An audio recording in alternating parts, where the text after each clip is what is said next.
Hello అండి, ఎలా ఉన్నారు అందరూ? Welcome back our channel that is Dhatri. ఈరోజు స్పెషల్ ఏంటి అంటే వెజిటేబుల్స్ బిర్యానీ అనమాట. సో దానికి మొత్తం అన్ని వెజిటేబుల్స్ ఆలు, carrot, beans, green peas, cauliflower, onion, red chilli and fresh garlic ginger paste. So కావాల్సిన మసాలా దినుసులు కూడా యాలకులు, నల్ల ఇలాచి, లవంగ, బిర్యానీ ఆకు, దాల్చినీ చెక్క, షాజీరా, స్టార్ పువ్వు అండ్ బ్లాక్ పువ్వు. ఒక వెడల్పు కడాయి లాంటిది పెట్టుకుంటే బాగుంటుందన్నమాట. సో మనకి బిర్యానీ మాడకుండా ఉంటుంది. ఇప్పుడు ఆయిల్ వేసుకొని 2 టేబుల్ స్పూన్స్ ఆయిల్ వేసుకొని కొంచెం 1 స్పూన్ నెయ్యి కూడా నేను ఇందులోనే యాడ్ చేస్తున్నానండి. మీదన వేయను నేను. ఇప్పుడు మనం పక్కకు పెట్టుకున్న ఆల్ స్పైసెస్ కూడా యాడ్ చేసేసుకుందాము. అవి కొంచెం ఫ్రై అయిన తర్వాత అందులోకి ఆనియన్, పచ్చిమిర్చి కూడా యాడ్ చేసుకుందాము. వాటిని ఫ్రై చేసుకొని పచ్చివాసన పోయేంత వరకు, అలాగే మనం ఫ్రెష్గా దంచి పెట్టుకున్న అల్లం వెల్లుల్లి పేస్ట్ని కూడా యాడ్ చేసుకొని పచ్చివాసన పోయేంత వరకు వేపుకుందాము. ఇప్పుడు అందులోకి మనం ఆల్రెడీ కట్ చేసి పెట్టుకున్న వెజిటేబుల్స్, బంగాళదుంప, క్యాబేజీ పువ్వు, క్యారెట్, బీన్స్, గ్రీన్ పీస్, అదే గ్రీన్ బఠానీ అన్నీ కూడా యాడ్ చేసుకొని ఒకసారి కలుపుకుందాము.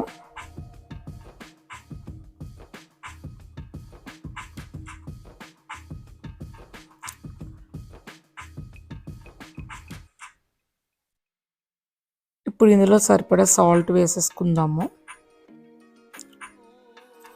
ఒకసారి సాల్ట్ వేసిన తర్వాత మళ్ళీ ఒకసారి కలుపుకొని ముక్కలు కొంచెం మగ్గేంత వరకు కూడా ఫ్రై చేసుకుందామండి.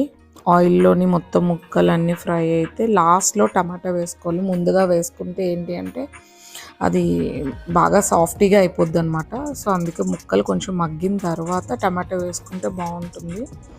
మళ్ళీ అంతా ఒక్కసారి మిక్స్ చేసేసుకొని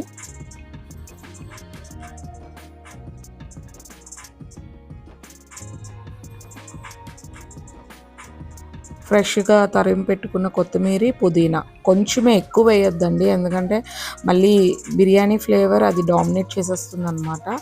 సో కొంచెం వేసుకుంటే సరిపోతుంది. ధనియాల పౌడర్ ఒక 1/2 టీ స్పూన్. ఇదంతా కొంచెం ఫ్లేవర్ గురించి మీ ఇష్టం, వేసుకోవాలనుకుంటే వేసుకోవచ్చు, లేదంటే లేదు. మూత పెట్టి ఒకసారి ఒక 5 మినిట్స్ తర్వాత మళ్ళీ తీసుకొని కలుపుకుంటే ఆల్రెడీ మన వెజిటేబుల్స్ అన్నీ కూడా కుక్ అయ్యాయండి.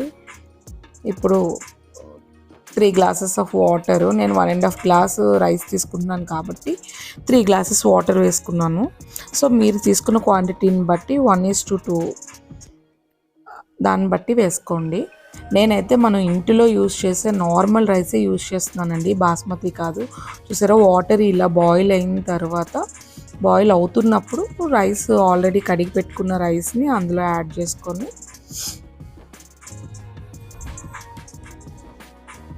ఒకసారి కలుపుకుందామండి. ఎక్కువగా కలిపేయద్దు, ఎందుకంటే రైస్ విడిపోతుంది. జస్ట్ ఒకసారి కలుపుకొని మూత పెట్టేసి కాసేపు పోయిన తర్వాత చూస్తే అలా ఉడుకుతుంది. సో మళ్ళీ మూత పెట్టి ఒక 5 మినిట్స్ తర్వాత చూద్దామండి. చూసారా, ఇట్లా వాటర్ బబుల్స్ వస్తున్నప్పుడు మీరు సిమ్లో పెట్టేసుకుంటే ఒక 10 మినిట్స్ తర్వాత అది మనకి అయిపోతుందన్నమాట బిర్యానీ. ఒకసారి మీకు ఇంకా డౌట్ ఉంటే గరిటె పెట్టి చెక్ చేసుకుంటే వాటర్ ఏమీ రాకపోతే అయిపోయినట్టే. సో ఇప్పుడు ఒక 2 మినిట్స్ మూత పెట్టుకొని వెయిట్ చేద్దాం. అయిపోయిందండి. సో ఇప్పుడు దీని మీద జస్ట్ లైట్గా కొత్తిమీర జల్లుకొని స్టవ్ ఆఫ్ చేసేసుకొని మూత పెట్టేసుకొని అలా పక్కకి పెట్టేద్దామండి. వెంటనే కలిపేస్తే ఏమవుతుందంటే ముద్దగా అయిపోతుంది. 10 నిమిషాల తరువాత బాగా కొంచెం చల్లారిన తర్వాత ఒక 10 మినిట్స్ రెస్ట్ ఇచ్చేసి దాని తర్వాత తీస్తే ఇలా పొడి పొల్లాడుతూ ఎంతో టేస్టీగా చాలా బాగుంటుంది. మీరు కూడా ఒకసారి ట్రై చేయండి. నేనైతే ఎప్పుడు ఇలానే చేస్తాను. మీకు ఈ వీడియో నచ్చినట్లయితే లైక్ చేయండి, షేర్ చేయండి, సబ్స్క్రైబ్ చేసుకోవడం మాత్రం మర్చిపోకండి. Thanks for watching.